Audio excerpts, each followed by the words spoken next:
I mean, I guess to like dial back the idea of like, it's one thing to know how to run a restaurant. Yeah. It's another thing to know how to open a restaurant. Yeah. So what advice do you have? I mean, reflecting back at your first restaurant being number 4, the 4th restaurant you opened, you've opened 14 restaurants since then.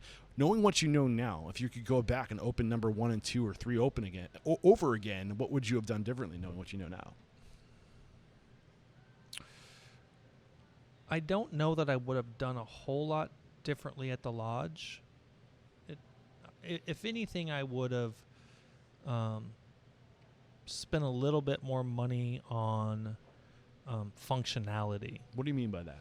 Just, we didn't renovate the kitchen all the way, but it was a financial restraint, and that's what you're always going to go into.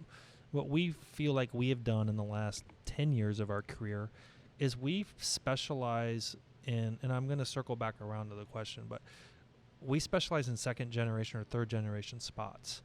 So we have never, now the lodge was not a restaurant. It was a house built in 1929. So it was a pain in the ass to renovate, and it was not built to be a restaurant. So, a house built in 1929 does not have that great of insulation for air conditioning and things like that.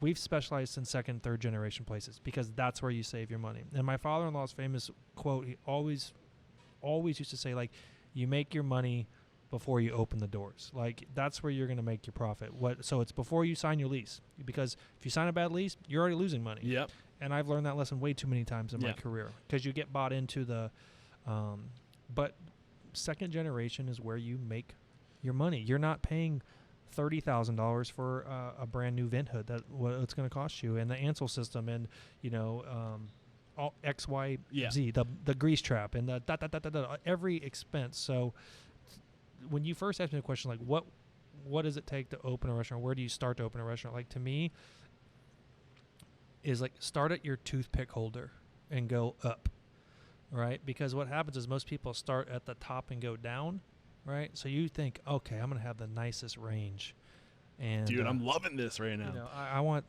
the top of the line steam table, or I want the the greatest ventilation system. It's like, no, start at your toothpick holder and build it up. I mean, I'm pretty sure I know what you're saying, but what do you mean by start at your toothpick holder?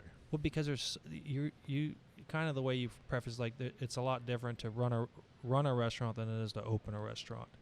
And if you don't start your toothpick holder, there's a lot of shit you forget, or you run out of money by the time you get there. Yeah.